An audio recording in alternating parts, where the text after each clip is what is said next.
Welcome, Dr. James Beckett, Sports Card Insights.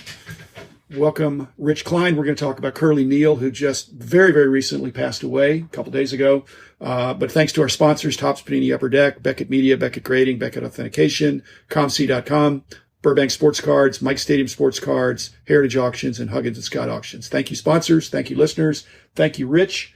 Rich, we're going to talk about Curly Neal, and the broader conversation will be, he's Fred, but pretty much always known as Curly Neal, one of the most famous Harlem Globetrotters. So we're going to encompass some treatment of the Globetrotters as a collectible team and some of the other things that are going on, just provoked by Curly Neal, another guy that passed away at, I think, 77. Again, that's just not very old. And I just remember him in his prime. So what are your recollections of Globetrotters? We were talking about this, and I realized Curly Neal brought so much joy to so many people. Every year you would see the Globetrotters on at least one or two Wide World of Sports. They traveled constantly. They usually, about 99.8% of the time, beat New Jersey Generals with Red Klotz as their coach. Yeah. And I think Red Klotz is actually an NBA player. Yeah. And these guys on the Generals were good players. They weren't NBA players, right, but they were probably, a level or two below them, probably a semi-pro players. At least good college players, sure. Yeah. I mean, they weren't a joke. They were, and they didn't get beat, 100 to nothing. But again, the Globetrotters were the stars, and Curly Neal, I just don't remember seeing him without a smile. No, and when you're talking about the smile, in a weird way, it reminds me of Dave Henderson. Have you ever seen a baseball card of Dave Henderson, or even him on the field when he wasn't smiling? Curly Neal has that same type of vibe. He's brought joy to so many people, around the world. I don't even think we realized how important the Globetrotters were in terms of what they did for America. You mean in terms of positive publicity and societal integration? Yeah, I mean, when you look at back, his Globetrotter career, they said, was from 63 to 85. And basically, those were interesting years. I mean, the peak, I think, was in the 70s. And so what was going on in America in those days, this was a, like you say, a positive effort to bring people together without racial tension.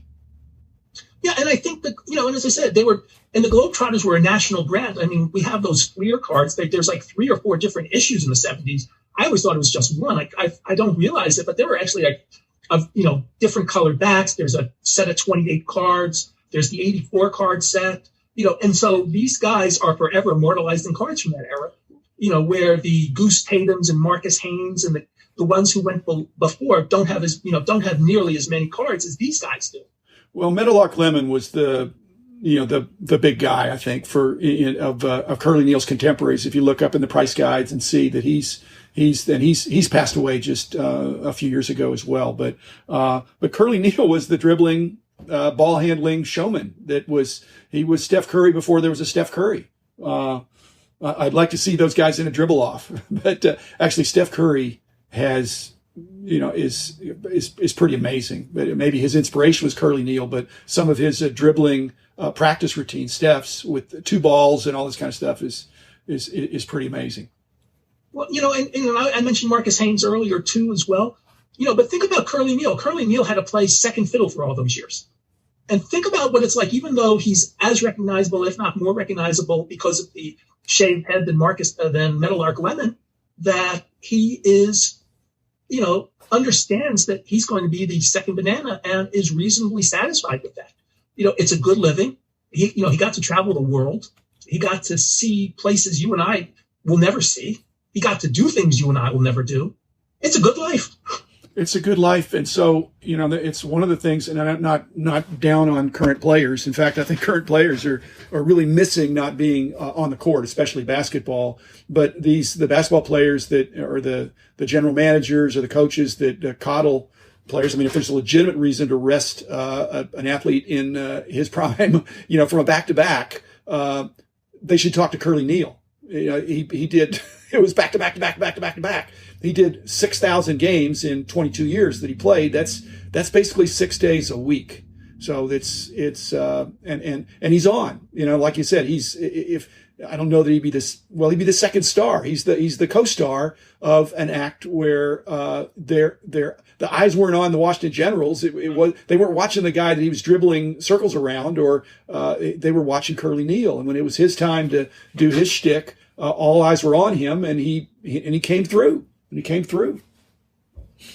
When I was in college, we had a point guard by the name of Altenberg, who became a superstar in England. He was 5'9". And whenever Columbia had the lead with like 2 or 3 minutes to go in the game, they would give the ball to Altenberg. And Altenberg would literally dribble out the clock. Well, that's pre-shot clock. That's pre-shot clock. And he didn't need any four corners. He's dribbled the four corners was Altenberg. Curly Neal was the same way. Yeah. Yeah. Do you take any political, you and I are not that political. I don't think so. And we maybe even have some differences, but do you take anything that the Harlem Globetrotters wound up playing against the Washington Generals? That there was some, that the Globetrotters were going against Washington DC, or is that just an artifact that Washington represented the seat of government of our nation? But the Globetrotters always beat not the Brooklyn Generals, not the Wilmington Generals, not the Dallas Generals, but the Washington Generals. Right, but you could also say, hey, the Washington Generals is a tribute to General George Washington. And, okay, there you go. That's a positive slant. I'll buy that. And and it's a positive thing that, hey, we've got good people, and we're a wonderful, we're a good team, and so are they. And General Washington led us through some really tough times. We can't imagine what it was like living, in the 1770s and 80s, but I can't imagine what that Valley Forge winter was like. But Washington was a winner. He was a winner in the winter. But he lost his first few battles. It took him a while to become a winner. I mean, he got thrown out of the British Army because he did such a bad job for the British Army. And then he defeated the British Army. So, thank you, British Army. Yeah. And he walked away on top, which, again, is one of his greatest accomplishments. And Curly... by the way, Curly Neal, again, he was a completely head-shaven guy, which wasn't that much in vogue at the time. Do you remember Moe and Curly and Larry, the Three Stooges? Yes, I remember them growing up. He's named after them. And what you realize is that to be named after somebody, they had to go before you. And so I just remember the Three Stooges being very, very popular in the 50s and 60s. And Curly was not even the original third guy. It was Shemp. Yes, but the great thing with Curly is he's the guy. They do the Curly shuffle in 1984.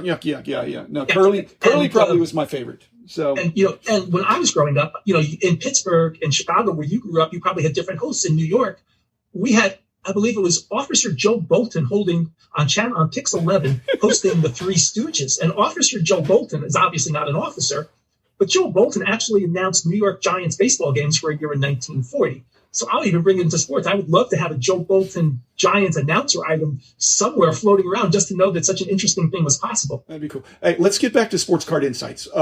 Do you know, and I looked this up, but you may have it on the tip of your tongue, but there's some very famous people that didn't just make cameos with the Globetrotters, but, actually appeared in games and seasons with them.